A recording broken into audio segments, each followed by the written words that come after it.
नमस्कार दोस्तों, infinite Shiva channel में एक बार फिर से आप सबका स्वागत है।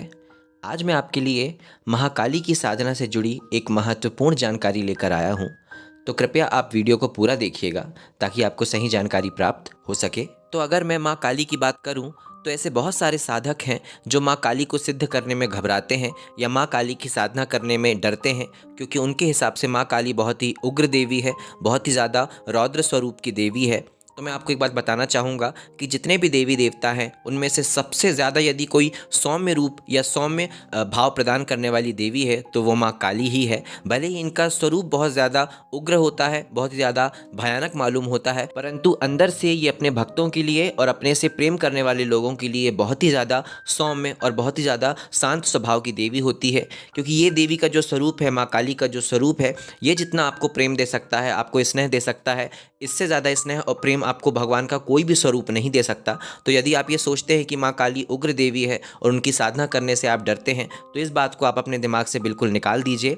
और साथ ही साथ ये उन देवियों में से एक है जो बहुत ही ज़्यादा और बहुत ही जल्दी प्रसन्न हो जाती हैं। बाकी देवी देवताओं के मुकाबले आप माँ काली को बहुत जल्दी प्रसन्न कर सकते हैं या बहुत जल्दी उनके अनुभव प्राप्त कर सकते हैं। तो यदि आप भी माँ काली के भक्त हैं, माँ काली को बहुत प्रेम करते हैं और उनकी साधना करके उन्हें प्राप्त करना या फिर उनके दर्शन करना चाहते हैं, तो ये वीडियो आपके ही लिए है। इस वीडियो में मैं आपको 2-3 विधियां बताऊंगा और इन विधियों में से आपको जो भी उपयुक्त लगती है उस विधि को अपनाकर आप माँ काली की साधना शुरू कर सकते हैं। सबसे पहली विधि है साबर मंत्रों की विधि।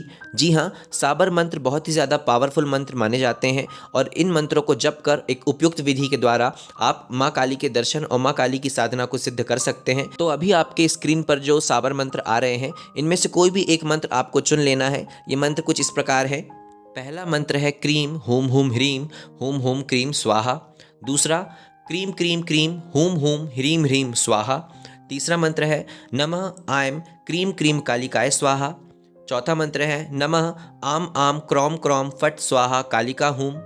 और पांचवा मंत्र है क्रीम क्रीम क्रीम ह्रीम ह्रीम ह्रूम ह्रूम क्रीम क्रीम ह्रीम ह्रीम ह्रूम ह्रूम स्वाहा। इसके अलावा जो माँ काली का बीज मंत्र है ह्रीम, इसे भी आप अपनाकर ह्रीम मंत्र का उच्चारण करते हुए अपनी मालाओं को कर सकते हैं। अब मैं आपको बताऊंगा कि आप किस प्रकार इस विधि को कर कर माँ काली की साधना कर सकते हैं। सबसे पहले आपको एक पीढ़ा ले लेना है और उस पर एक कोड़ा कपड़ा काले कलर का बाजार से खरीद कर आपको लाके बिछा लेना है और उसके पश्चात वहाँ पर माँ काली की एक फ़ोटो रख देनी है और उसके पीछे अपने गुरु की फ़ोटो रख देनी है और उसके सामने गणेश जी की एक छोटी सी मूर्ति जो आपके घर में होगी ही या फिर एक फ़ोटो आपको रख देनी है। और उसके पश्चात आप रुद्राक्ष की माला का भी उपयोग कर सकते हैं या स्फटिक की माला का भी उपयोग कर सकते हैं, जो भी आपके पास उपलब्ध हो। आप उसका प्रयोग करके आपको दैनिक जीवन में करीब 21 माला माँ काली के किन्हीं भी मंत्रों की करनी है जो मैंने आपको बताए हैं। आप उनमें से कोई भी मंत्र चुन सकते हैं और दैनिक जीवन में आपको उसकी डेली 21 माला करनी है। और ये आपको लगातार 21 दिन, 11 दिन या फिर 41 दिन, जो भी दिन आपको सही लगे आप अपने हिसाब से संकल्प ले सकते हैं।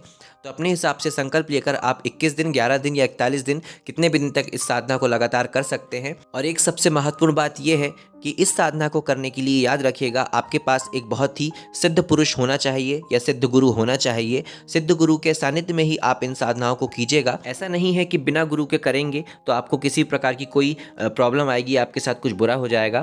परंतु यदि आप किसी सिद्ध गुरु के सानिध्य में ये सब करते हैं तो आपको जो भी कभी दिक्कत अगर आती है या फिर कोई परेशानी आती है तो आपका गुरु आपके साथ सदैव खड़ा रहता है और इस वजह से आपको एक बोले तो एक बहुत ही बड़ा साथ मिल जाता है अपने गुरु का, जिस वजह से आपका जो सफ़र होता है साधना का वो रुकता नहीं है। क्योंकि ये शक्तियाँ बहुत ही ज़्यादा शक्तिशाली होती हैं, एक साधारण इंसान कई बार इनको नहीं संभाल पाता, इसलिए एक सिद्ध गुरु का होना बहुत ज़रूरी है। तो यदि आपके गुरु हैं तो अच्छी बात है, आप उन्हीं को साक्षी मानकर इस साधना को कीजिएगा। परंतु यदि आपके गुरु नहीं हैं तो आप अवधूत बाबा शिवानंद जी को गुरु मानकर भी इन साधनाओं को कर सकते हैं। यकीन मानिएगा, यदि आप पूरे नियम के साथ जो मैंने आपको बताया है, केवल इतने ही नियम के साथ आप इन साधनाओं को करते हैं तो यकीन कीजिएगा आपको बहुत ही जल्द अनुभव प्राप्त होने लग जाएंगे। बहुत ही कम समय में आपको बहुत सारे दिव्य अनुभूतियाँ होने लग जाएंगी। साथ ही आपके जीवन की जो भी समस्या होगी वो सब भी अपने आप ठीक होने लग जाएगी। तो अगर आपको हमारे द्वारा दी गई ये जानकारी अच्छी लगी हो तो हमारे वीडियो को लाइक और चैनल को सब्सक्राइब ज़रूर करें। नमः शिवाय।